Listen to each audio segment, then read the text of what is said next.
The fluorescent lights of Cedars-Sinai Medical Center buzzed like dying insects as Nancy Davis pressed 2 fingers against the small wrist, counting heartbeats that were coming too fast, too shallow. The 8-year-old girl on the gurney had stopped crying. That was the worst sign. Her lips were turning blue at the edges, and the hives spreading across her neck looked like continents forming in real time. "Don't touch my daughter." The voice cut through the emergency room, chaos like a blade. Nancy looked up to see a man in an expensive suit, his collar open just enough to reveal the edge of something dark and deliberate, tattoos that didn't stop at his collarbone. His face was twisted with fear, trying to masquerade as rage, and his eyes held nothing but contempt when they landed on her. "Give me a real doctor. Now." Nancy had heard variations of this before, but never when a child's oxygen saturation was dropping this fast. Never when she could see the exact moment a father's prejudice might kill his own daughter. The monitor beside them began screaming its alarm, and Nancy made a choice that would change 3 lives forever. Before we dive into this shocking story, if you're watching from Australia, anywhere in the USA, the UK, or anywhere in the world, drop your city in the comments. I want to see how far this voice is reaching. While you're there, hit the subscribe button. Stories like this aren't just entertainment. They're real experiences that teach us about love, trust, human behavior, and the uncomfortable truths people face. By subscribing, you're joining a community that values honest storytelling and meaningful conversations. Your likes and comments help this message reach someone who might need it. Now, let's get into what happened to Nancy. 6 hours earlier, Nancy Davis had stood in her small apartment in Koreatown, staring at the acceptance letter from Scripps Memorial Hospital in La Jolla. They were offering her nearly double her current salary, a signing bonus, and the kind of prestige that would make her mother cry with pride at their church in Philadelphia. She'd folded the letter carefully and placed it in her dresser drawer beneath her doctor's Without Borders service medal, both symbols of roads not taken, at least not yet. The morning light filtered through her window, catching the framed photograph on her nightstand. Nancy, at 26, surrounded by children at a clinic in Liberia, their faces bright with the particular joy of surviving something that should have killed them. That was the year she'd learned that medicine wasn't just about knowledge.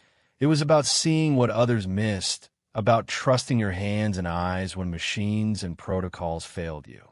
She'd returned to Los Angeles 3 years ago with skills no residency could teach and scars no one could see. The community clinic in South Central, where she'd spent the last 2 years, paid barely enough to cover rent, but the work mattered in ways the Scripps offer never could. Last week, she diagnosed a diabetic crisis in a teenage boy by the smell of his breath alone, in a clinic with a broken glucometer and no replacement coming until the next budget cycle. She'd save his life with nothing but observation, experience, and the kind of creative problem-solving that came from treating patients who fell through every crack in the system. Her phone buzzed. A text from the hospital asking if she could cover a double shift. Someone had called in sick. Nancy looked at the Scripps letter one more time, then texted back a single word, yes. She didn't know that 6 hours later, she'd be standing in front of a man who saw her as nothing more than an obstacle, fighting for the life of a child whose father would rather let her die than accept help from someone who looked like Nancy. Nobu Kodo had started his morning the way he started every morning, with silence and discipline. His penthouse overlooking Little Tokyo was decorated with the austere precision of traditional Japanese aesthetics. Clean lines, minimal furniture, and not a single photograph. Photographs were evidence, and evidence was careless. His legitimate business, Kodo International Imports, occupied 3 floors of a building on East 2nd Street, just blocks from the Japanese American National Museum. To anyone looking, he was a successful businessman who'd built a bridge between American luxury markets and Japanese craftsmanship. The reality lived in the basement office, where ledgers were kept in code and shipments arrived at odd hours with contents that never matched their manifests. But this morning, for the first time in 8 years, his business didn't matter. Today was about Yumiko. His daughter sat at the breakfast table in her school uniform, carefully arranging her rice and fish into patterns before eating. She had her mother's eyes, Yuki's eyes, the woman who died bringing Yumiko into the world. Every time Nobu looked at his daughter, he saw the cost of his choices, the price of living in two worlds that had no mercy for people caught between them. "Papa, can we go somewhere today?" Yumiko asked, her voice small and hopeful in the vast apartment. "Somewhere with trees?" Nobu's instinct was to say no. Every public appearance was a risk. Every moment outside the controlled environment of his life was a potential disaster. But Yumiko had been so isolated, so carefully hidden from the realities of his existence. She was 8 years old and had never been to a park without bodyguards, never had a friend whose parents hadn't been vetted by his security. "Yes," he heard himself say, and watched her face transform with joy so pure it physically hurt to witness. "We'll go to Descanso Gardens, the Japanese garden there. I want you to see where your heritage comes from." What he didn't say, that heritage was also ink and blood and codes of honor that civilized people called barbarism. The tattoos that covered his back and chest, koi swimming upstream, cherry blossoms falling like tears, dragons coiling through clouds, were beautiful and brutal, art and admission. They marked him as Yakuza, as someone who'd chosen a path that had no exit, only consequences. He tried to build something legitimate for Yumiko, a life clean enough that she might escape the gravity of his choices. But lately, the old world had been pulling harder. Debts were being called in. Territories were shifting. And Nobu knew that in his world, daughters were leverage, and leverage was vulnerability. Still, today he would give her this gift. A few hours of being an ordinary father with an ordinary daughter, pretending that their lives were as simple as sunlight through leaves.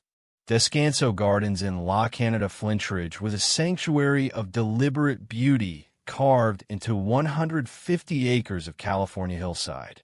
Nobu parked his Mercedes in the lot off Descanso Drive, and for a moment, watching Yumiko's excitement as they approached the entrance, he let himself believe the fiction he'd constructed. The Japanese garden was a masterpiece of calculated serenity. Winding paths through bamboo groves, koi ponds reflecting clouds, and stone lanterns marking transitions between spaces designed for contemplation. Yumiko moved through it with the wonder of someone discovering magic was real, and Nobu followed, his trained eyes constantly scanning for threats even as part of him tried to simply be present. "Papa, look!" Yumiko pointed to the koi, orange and white bodies moving like living brushstrokes through green water. "They're so pretty." A young couple nearby smiled at the scene, a well-dressed father and his delighted daughter, just another family enjoying a perfect Los Angeles afternoon. They couldn't see the tattoos beneath his shirt, couldn't know that the bulge under his jacket wasn't just his wallet. That's when Yumiko's breathing changed. It was subtle at first, a small cough, a hand raised her throat. Nobu was beside her instantly, his fingers on her wrist, his voice sharp with concern. "What's wrong?" "I don't know. My throat feels funny and itchy." She scratched at her neck, and Nobu saw the first red welts appearing on her skin like someone was painting them in real time. His mind raced through possibilities. The supplement he'd been giving her, a traditional remedy from Japan that his aunt had sworn would strengthen her immune system. Had she taken it this morning? Yes, with breakfast. And her allergy medication?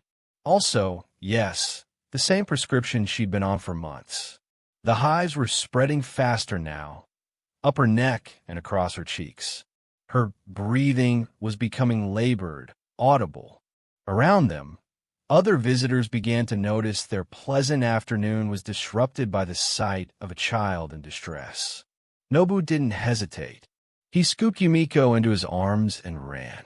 The drive to Cedar Sinai took 14 minutes that felt like hours. Yumiko's breathing grew more strained with each mile, her small body beginning to tremor in ways that terrified him more than any threat he'd ever faced in his criminal life. He could handle violence, betrayal, even death, but this helpless fear watching his daughter struggle for air was a torture he had no training for. He called ahead, used names and connections that guaranteed immediate attention, and by the time he carried Yumiko through the emergency entrance on Beverly Boulevard, staff were already mobilized. But it was chaos. A multi-vehicle accident on the 101 had flooded the ER with trauma cases. Doctors were in surgery. Nurses were triaging victims whose lives hung by thread. And in the midst of this organized catastrophe, Nobu Kodo stood holding his dying daughter, demanding priority that the laws of triage couldn't grant. That's when he saw her. Nancy Davis emerged from behind a curtain, her scrubs marked with someone else's blood, her face showing the exhaustion of someone already hours into a shift that had no end in sight. But her eyes were sharp, alert, taking in Yumiko's condition with the kind of immediate assessment that comes from seeing too much death too young. "Bring her here," Nancy said, gesturing to obey. Her voice carried the authority of someone who didn't ask twice. Nobu moved toward her, then stopped as his eyes fully registered who was speaking. A black woman, a nurse, not even a doctor.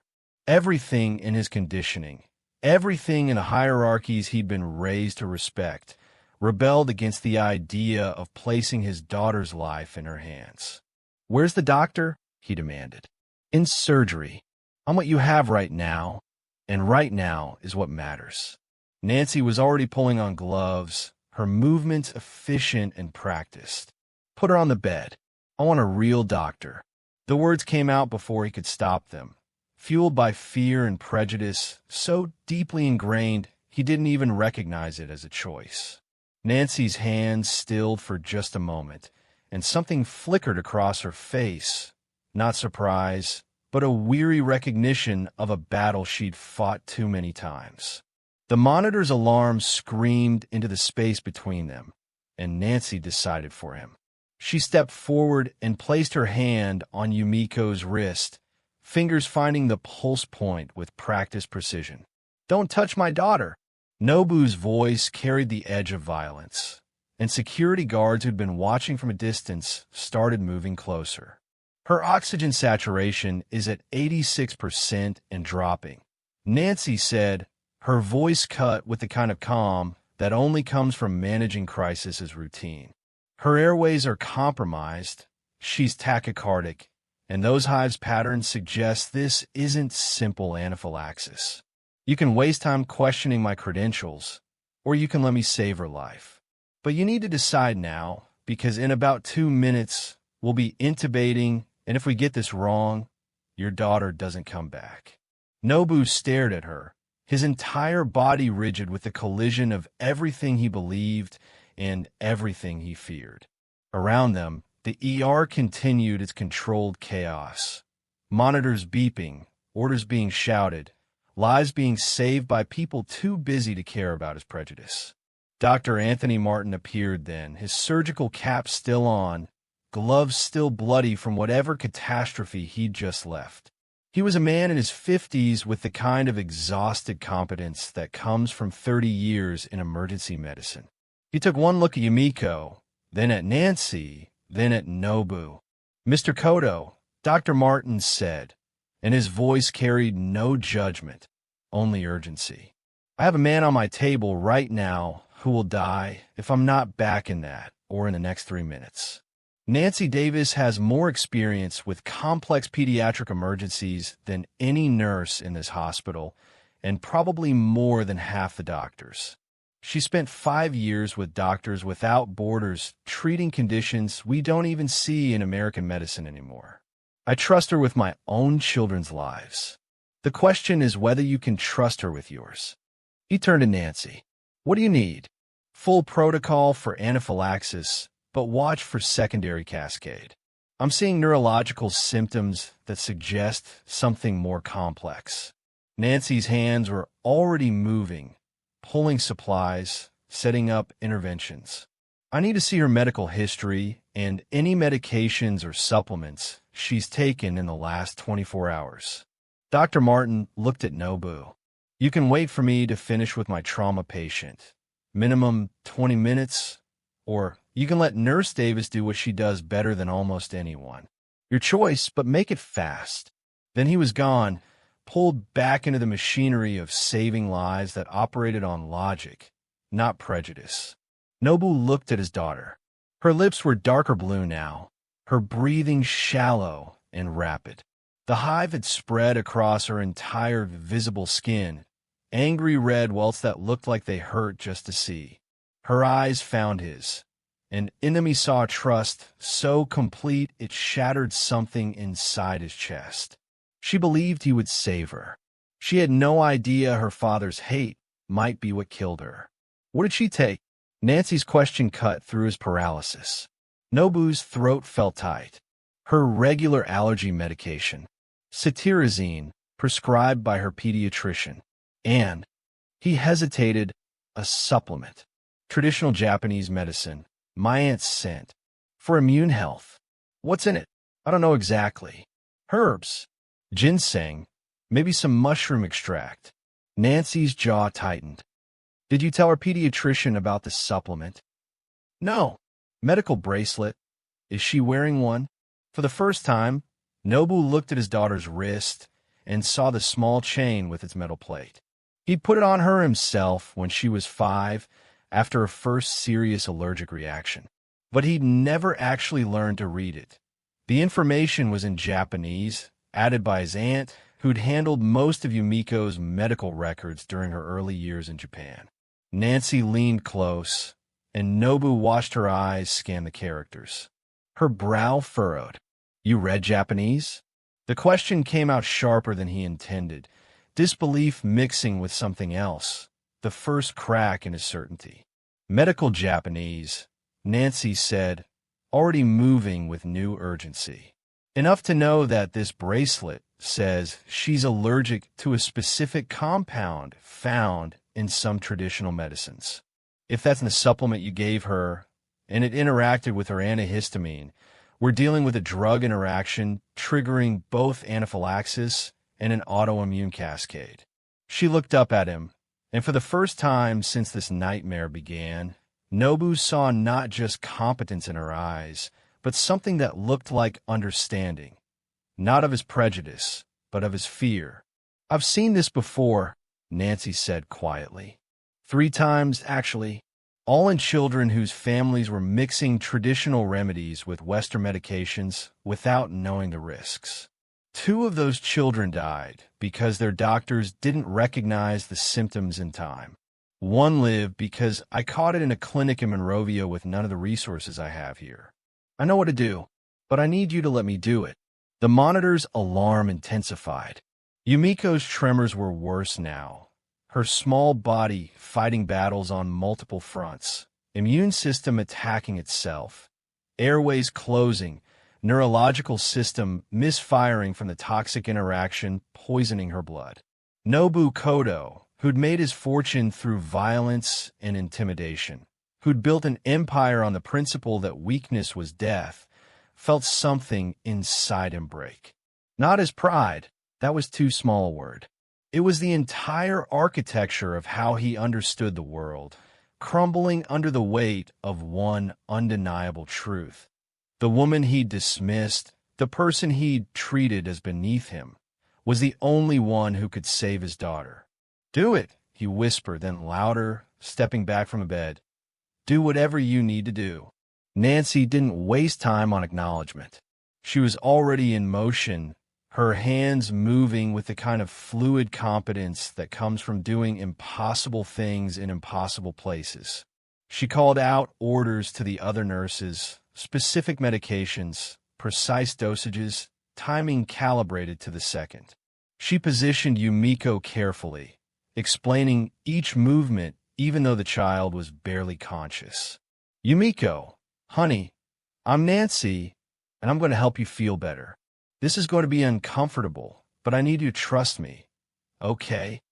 A tiny nod, barely perceptible. Good girl. You're so brave.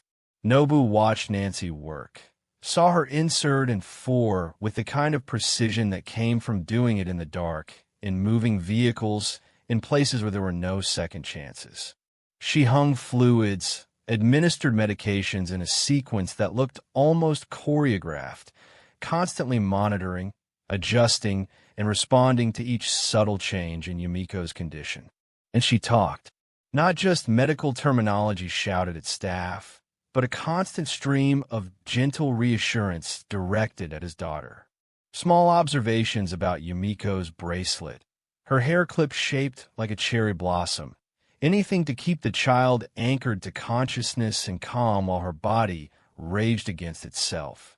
The trick with these cases, Nancy said, partially to the other nurses, but clearly also for Nobu's benefit, is that standard anaphylaxis protocol can actually make the cascade worse if you don't address the autoimmune component.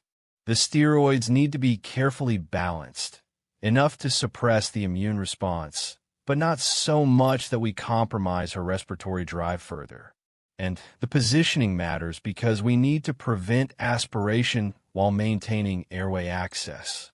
Nobu realized he was watching a master at work, not just someone following protocols, but someone who understood disease the way he understood the streets of Little Tokyo, with an intimate knowledge born from experience that couldn't be taught, only earned.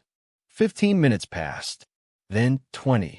Slowly, incrementally, Yumiko's breathing began to ease. The blue tint faded from her lips. Her oxygen saturation climbed.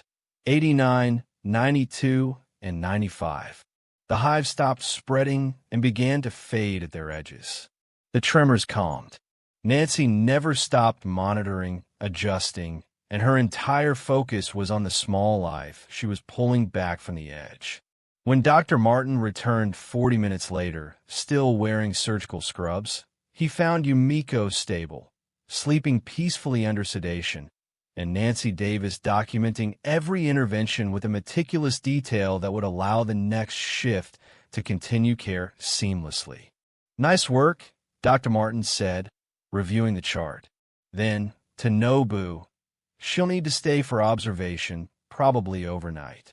But Nurse Davis caught something I might have missed in the chaos. Your daughter is very lucky." Nobu couldn't speak. He stood beside the bed, looking at his daughter's peaceful face, and felt the full weight of what his prejudice had almost cost him. Nancy began to move to her next patient. The ER was still overwhelmed, and her shift was far from over. But Nobu's voice stopped her. "Wait." She turned, her expression neutral, professional. "Waiting. What you did?" Nobu's English, usually flawless, faltered. I don't have words. I did my job," Nancy said simply. But there was steel underneath the calm. "The same job I would have done regardless of how you spoke to me or what you thought of me. Your daughter needed help. That's all that mattered. I was wrong." The words felt like knives coming out of his throat. "Everything I said, Mr. Kodo." Nancy's voice wasn't harsh, but it was firm. "I don't need your apology right now. I need you to sit with your daughter and be grateful she's alive. Everything else is secondary." She walked away then, disappearing into the organized chaos of the emergency room, leaving Nobu alone with his daughter and the terrible realization of who he'd been in that moment of crisis. The hours that followed were the longest of Nobu's life. Yumiko was moved to a pediatric observation unit on the 4th floor, where monitors tracked her vitals with reassuring steadiness. Nobu sat beside her bed as twilight turned to full darkness outside the window, watching the lights of Los Angeles sprawl across the basin. Millions of lives he'd never considered, all of them lived by people he'd never bothered to see as fully human. His phone buzzed constantly with messages from his business associates, problems that needed his attention, decisions that couldn't wait.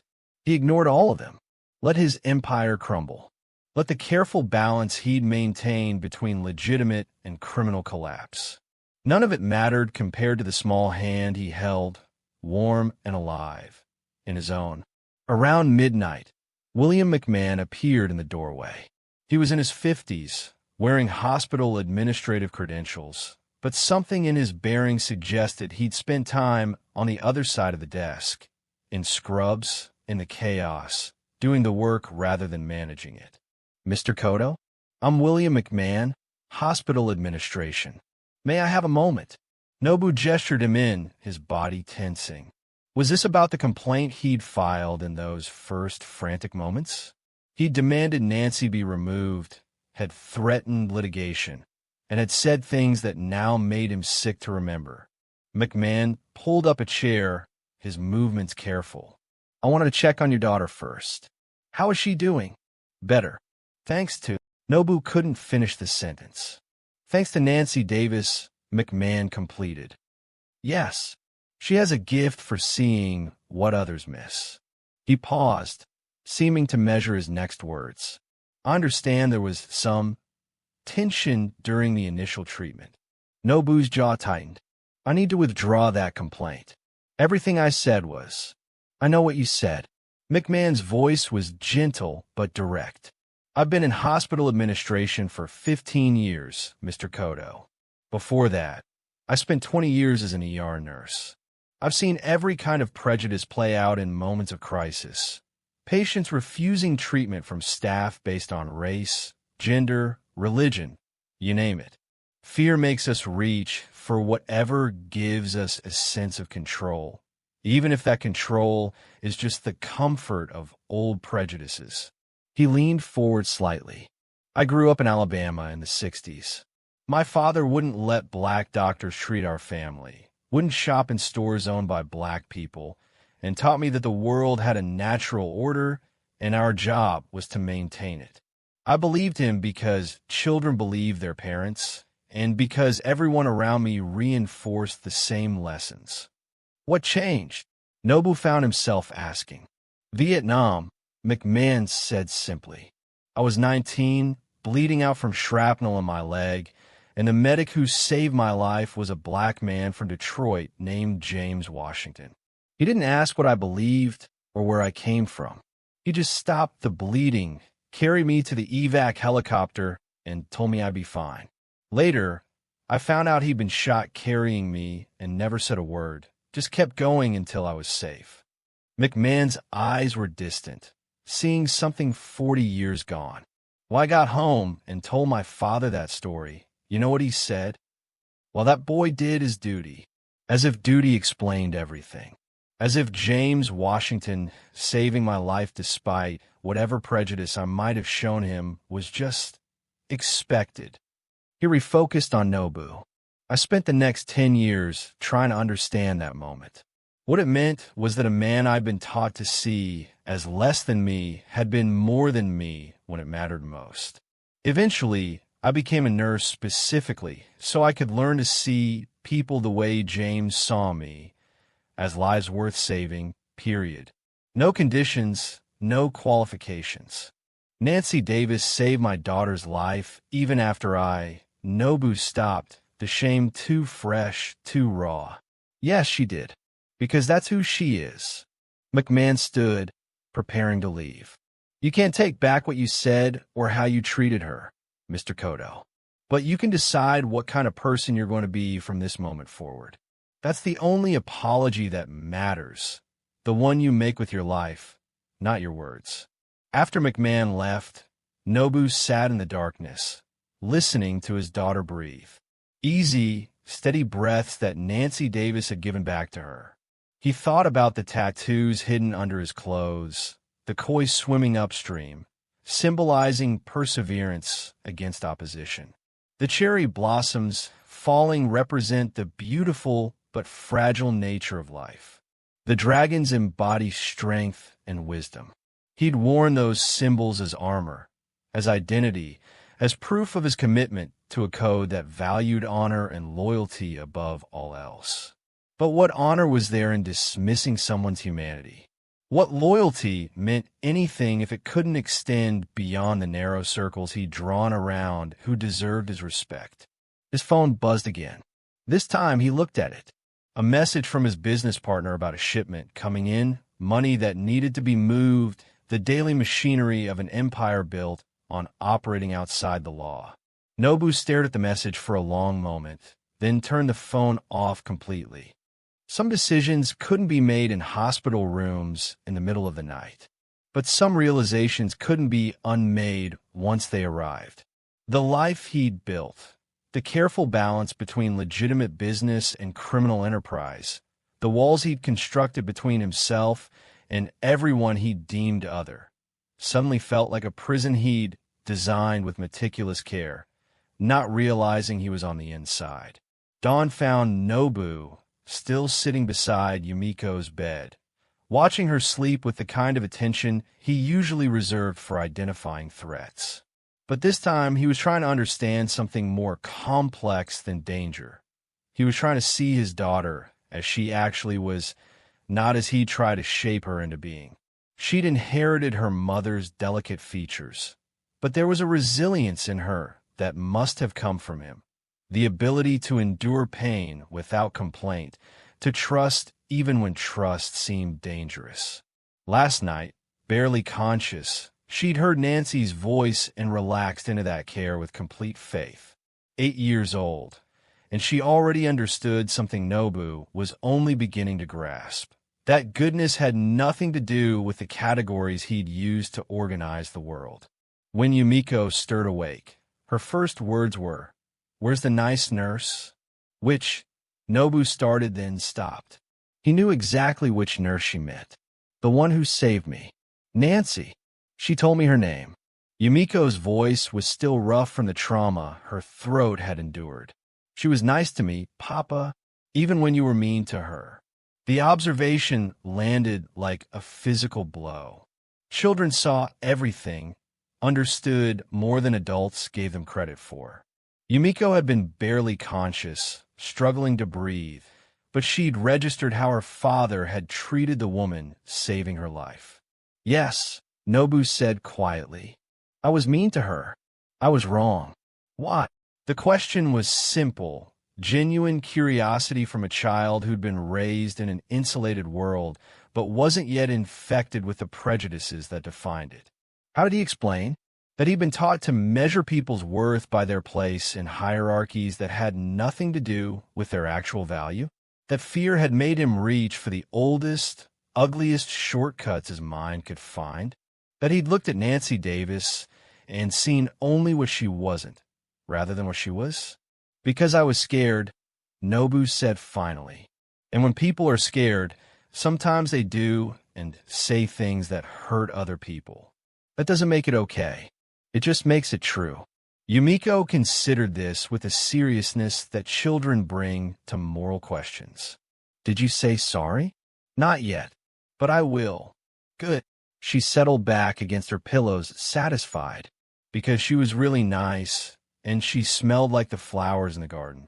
And she knew about my bracelet, even though it's in Japanese, which means she's smart. Out of the mouths of children, Nobu thought. The entire complex ethical reckoning he'd been wrestling with all night, reduced to its essential truth. Nancy Davis had been kind and competent and deserved respect. Everything else was just noise he'd added himself. Later that morning, after Yumiko had been examined by the pediatrician and cleared for discharge that afternoon, Nobu went looking for Nancy. He found her in the cafeteria on the second floor, sitting alone by the windows overlooking Beverly Boulevard, working through what looked like her first real meal in hours. He approached slowly, giving her time to see him coming, trying not to intrude in a way that felt aggressive or demanding. When he reached her table, he stopped a few feet away. "May I?" he asked, gesturing to the empty chair across from her. Nancy looked at him for a long moment, and he couldn't read what was in her eyes. Finally, she nodded. Nobu sat carefully, his hands flat on the table where she could see them, a gesture of openness he'd learned in far more violent contexts. For a moment, neither of them spoke. Around them, the cafeteria hummed with the usual hospital morning energy. Exhausted staff grabbing coffee, anxious families picking at food they weren't really tasting, the whole ecosystem of hope and fear that defined this place. I came to apologize, Nobu began, then stopped. No, that's not right.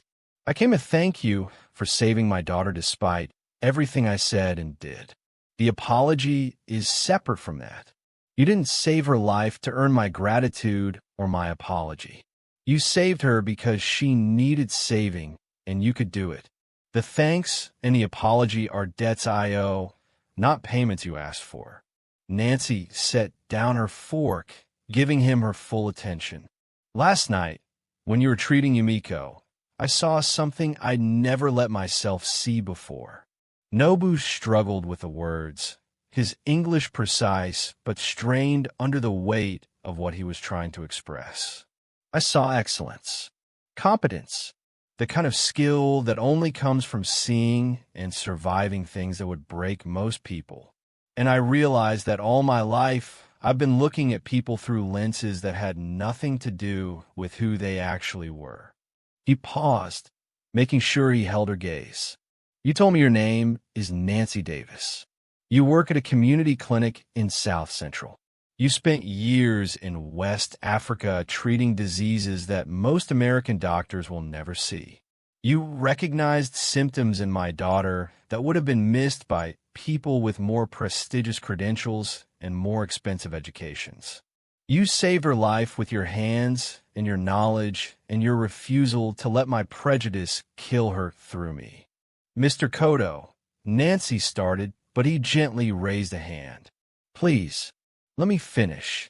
I need to say this correctly, not because you need to hear it, but because I need to say it to understand what I'm promising. Nancy nodded, and he continued. I have tattoos that cover my body. They tell a story about who I am, what I belong to, and what I believe. In my world, those marks are honor. They represent commitment to a code that values loyalty above everything else. But yesterday, I realized that the code I've lived by is incomplete. It teaches loyalty to those I've decided matter, honor within circles I've already drawn. It doesn't teach me how to see people I've been trained not to see. He looked down at his hands. Unmarked, the tattoos hidden under expensive clothes, invisible to this world even though they defined him in another. My daughter is alive because you didn't care what I thought of you. You cared about her. That's a kind of honor I don't have symbols for. It's bigger than loyalty to people like you. It's loyalty to life itself, to humanity itself. Mr. Kodo, Nancy said, and her voice was gentle but firm. I hear what you're saying, and I appreciate it. But I need you to understand something. I didn't save your daughter to teach you a lesson or to be your moral awakening. I save her because I'm a nurse, and that's what nurses do. Every day, I treat people who see me as less than, who question my competence, who would prefer someone else. And every day I do my job anyway, not because they deserve it, but because the job deserves it. She leaned forward slightly. Your apology matters, but only if it changes how you see other people who look like me, who work jobs like mine, who exist in spaces you don't usually pay attention to. If you leave here and go back to your life unchanged, except for being nice to one black nurse who saved your daughter, then we've both wasted our time. The words were hard but not harsh, direct but not cruel. Nobu felt the truth of them settle into his chest like a stone. You're right, he said, and I don't know if I can change all of myself. These patterns, they're deep. They're in the language I was raised with, the culture I came from, the world I live in. But I can promise you that every time I start to fall back into those patterns, I'll remember my daughter's blue lips and your hands, saving her despite everything I did to prevent it. That has to count for something. Nancy picked up her coffee, considering. It counts for a beginning. That's all. The rest depends on what you do with it." They sat in silence for a moment, two people from completely different worlds, connected only by the life of a child and the recognition of truth too obvious to deny. Finally, Nancy spoke again. "Your daughter asked about me this morning, didn't she?" Nobu nodded. "She wanted to know where the nice nurse was.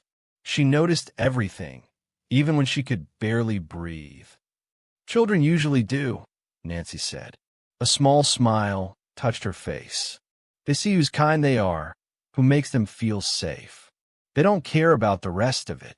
I want her to grow up seeing people the way you saw her last night," Nobu said. "As someone who mattered because she's a person, not because of who her father is or what category she fits into. I don't know how to teach that when my whole life has been about categories and hierarchies and careful separations. But I want to learn." Nancy studied him for a long moment. "Then start by listening more than you talk.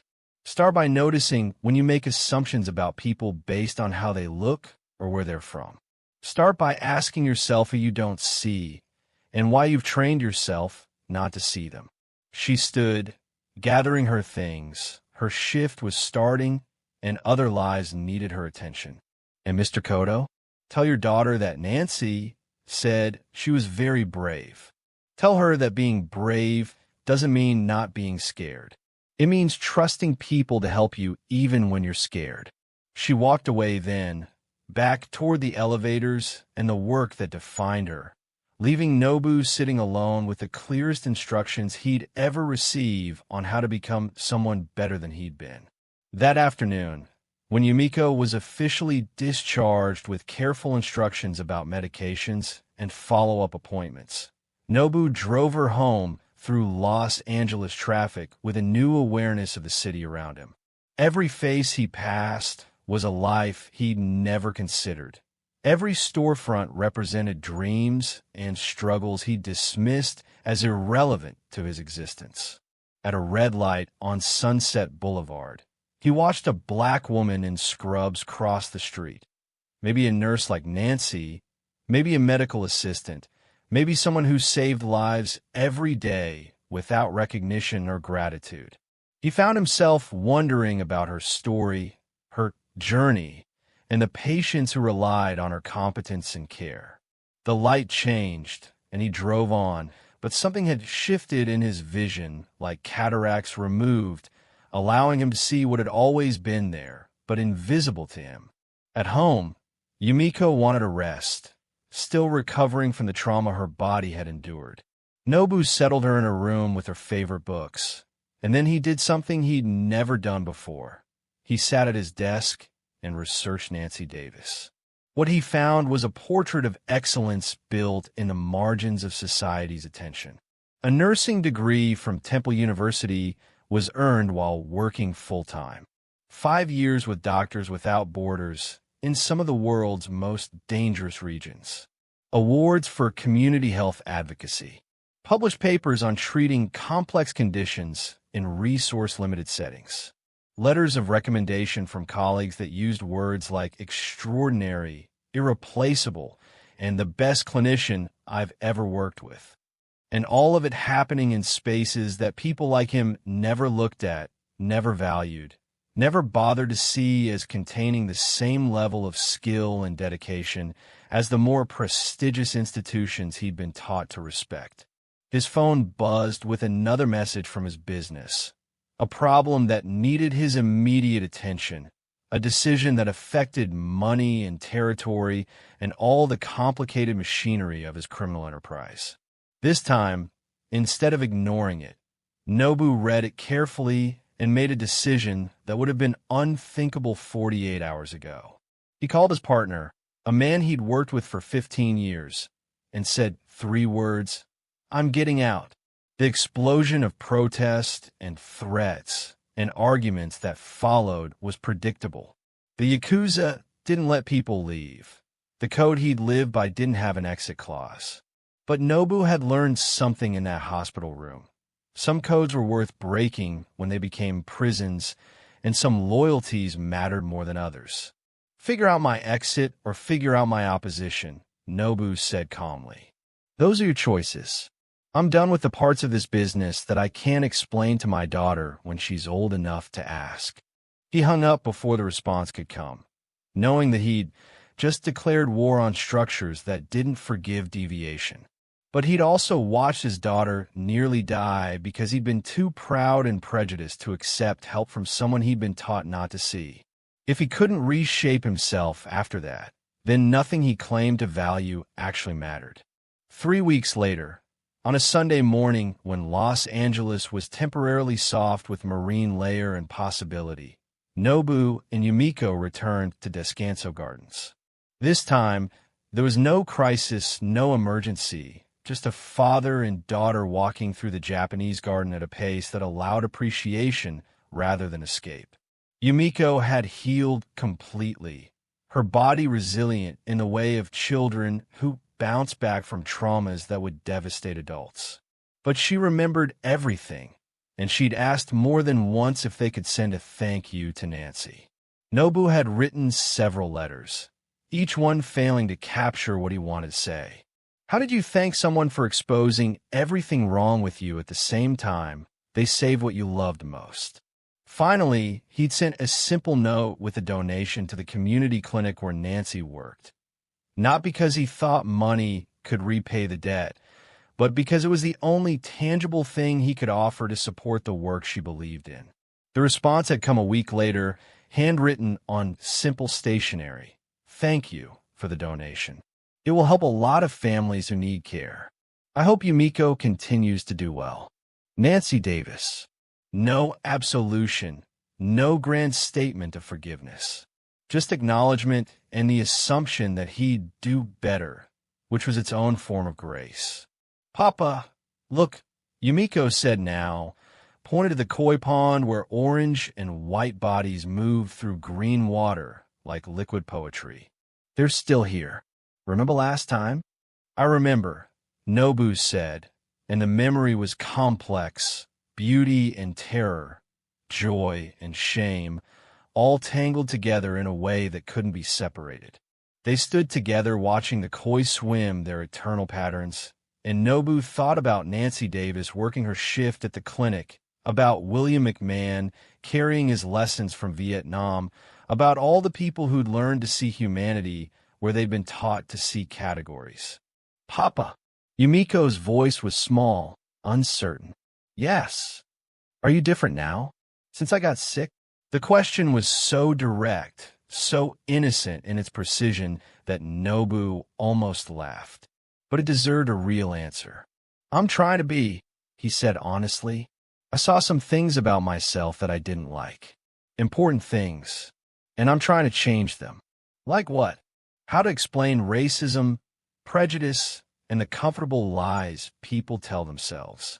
How to teach her to avoid the mistakes he'd made without burdening her with the full ugliness of them. I judged people without really seeing them, Nobu said carefully. I thought I could tell who mattered and who didn't based on how they looked or where they came from. And I was wrong. Very wrong. Nancy showed me that. Yumiko considered this with her characteristic seriousness. So now you're going to really see people? Now I'm going to try, Nobu corrected. It's harder than it sounds. But yes, I'm going to try. They walked on through the garden, father and daughter, one carrying the weight of recognition and the other carrying only the lightness of having been saved and loved. The bamboo rustled around them, and somewhere in the distance, wind chimes marked the passage of air through spaces designed for contemplation. Nobu's phone buzzed. It always buzzed. The world always demanded attention. But this time he silenced it without looking. Some moments were too important to interrupt, too precious to sacrifice to the machinery of empire or ego. Thank you, Nancy, he thought, not as prayer, but as promise. Thank you for seeing my daughter when I was too blind to see you. And somewhere across the city, in a clinic where the waiting room was always full and the resources never quite enough, Nancy Davis started another shift, saving lives with the same quiet competence that defined her, unaware that she'd saved more than just one child in that emergency room. She'd saved the possibility of change in a man who'd thought he was already complete. Sometimes healing means remembering differently. Sometimes survival means looking at the people we've ignored and finally seeing what was always there. If this story touched you, share where you're watching from and subscribe for more stories that stay with you long after they end.